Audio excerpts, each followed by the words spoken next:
Kajian hati, tenangkan hatimu.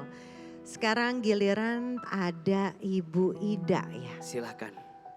Ustadz, saya ini lahir, saya juga nggak tahu bapak saya itu sama mama itu istri keberapa, saya nggak tahu.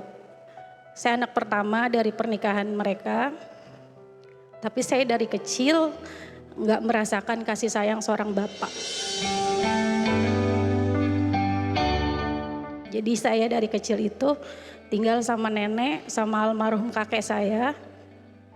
Dan saya alhamdulillah dibesarkan dengan selain dengan hati yang kuat dari Allah, saya diajarin agama itu dari sosok nenek yang saya bilang itu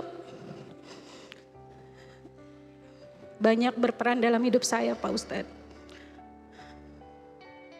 Saya hubungannya dengan bapak itu memang nggak baik, nggak sebaik adik saya yang bisa menerima.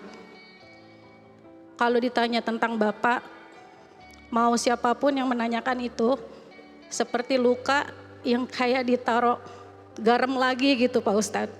Sakit lagi, perih lagi. Karena setiap saya melihat teman-teman saya itu, mereka dapat kasih sayang yang lengkap gitu. Tapi saya dalam berdoa, saya minta ampuni dosa-dosa orang tua saya. Karena bapak ini pulangnya itu gak jelas Pak Ustadz. Selama saya hidup bisa dibilang itu 3 bulan sekali pulangnya. 1 tahun bisa cuma berapa kali. Saya pernah waktu SD itu sampai menyuruh orang tua saya berpisah. Saking saya gak kuat ngeliat ibu saya, tapi ibu saya tegar. Ibu saya gak pernah menuntut apa-apa.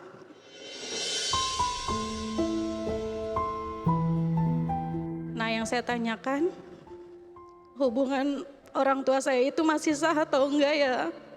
Saya suka bilang sama ibu, takutnya tuh kayak merasa so tahu gitu Pak Ustadz sebagai anak. Karena memang ini kan urusan mereka sama Allah gitu ya. Saya hanya bisa mendoakan, tapi luka saya ini sampai saya sekarang ini, saya gak benci sama bapak saya, tapi saya benci sama sikapnya. Dia gak jadi contoh buat saya, dia gak jadi teladan buat saya. Apa saya dosa banget ya Pak Ustadz?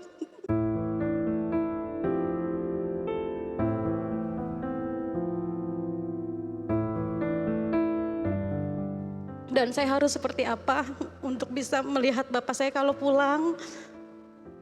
Yang saya tuh benar-benar cuek, saya gak ngerasain benar-benar ada seorang bapak buat saya. Hanya almarhum kakek saya yang saya rasa itu bapak saya. Terima kasih Bos. Assalamualaikum warahmatullahi wabarakatuh. Waalaikumsalam warahmatullahi wabarakatuh. Mbak Ida, Ahilman merasakan seperti apa rasa sakit Mbak Ida kecewa dengan seorang ayah. Apalagi anak perempuan itu biasanya cinta pertamanya siapa? Ayahnya. Maka bagi anak perempuan, sosok ayah itu jadi teladan, jadi potret, jadi model terbaik untuk bisa menyandarkan hidupnya seperti apa.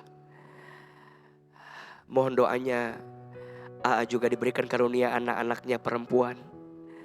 Dan saya jadi belajar banyak bahwa kadang bagi anak perempuan kehadiran ayah itu sangat penting.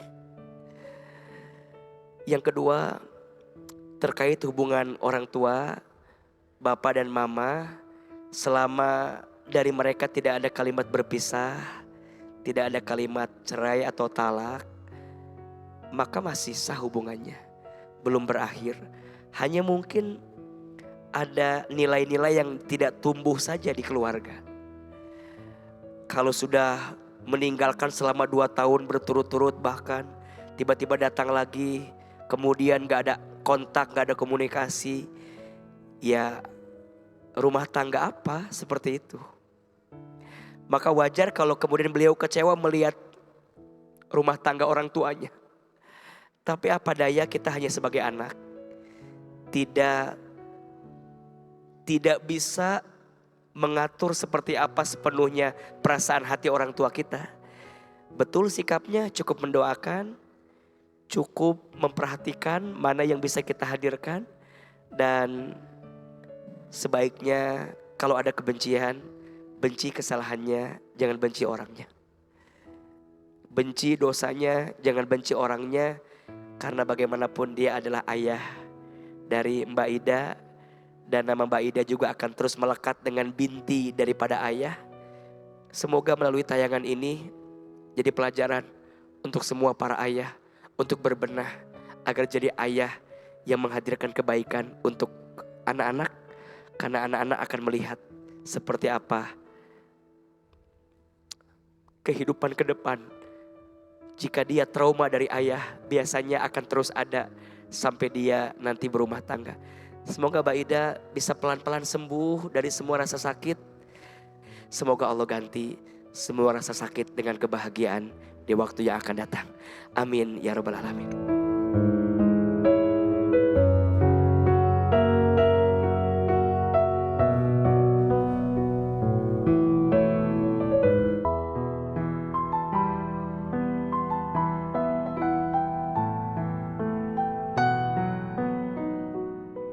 Istighfar 3 kali.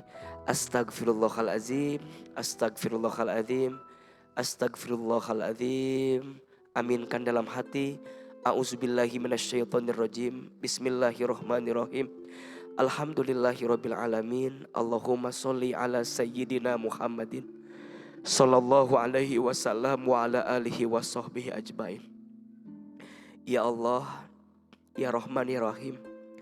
Duhai Allah yang maha pengasih lagi maha penyayang. Ya Allah, maafkan kami jika di antara kami ada yang pernah menyakiti hati orang tua kami. Ya Allah, maafkan kami jika di antara kami ada yang pernah menyakiti pasangan kami. Ya Allah, maafkan kami jika di antara kami ada yang pernah menyakiti hati anak-anak kami. Ya Allah, maafkan kami jika di antara kami ada yang pernah menyakiti hati orang lain. Ya Allah, berikan kami kesempatan bertobat sebelum kami wafat. Perbaikilah hidup kami sebelum kami kembali kepadamu. Ya Allah ya Jami', duhai Allah yang maha mengumpulkan. Ya Allah, lembutkan hati orang tua kami. Ya Allah, lembutkan hati pasangan kami. Ya Allah, lembutkan hati anak-anak kami. Ya Allah, lembutkan hati kami semua. Agar hati ini ridho dengan ketentuan-Mu, syukur dengan nikmat-Mu, sabar dengan ujian-Mu, ikhlas beramal kepadamu. Ya muqallibal qulub, tsabbit qulubana ala dinik. Duhai Allah yang membolak-balikan hati, tetapkan hati kami di jalan agamamu. Rabbana atina fid dunya hasanah wa fil akhirati hasanah wa qina azabannar. Subhana rabbika rabbil izzati amma yasifun wa salamun alal mursalin walhamdulillahi rabbil alamin. Amin ya rabbal alamin.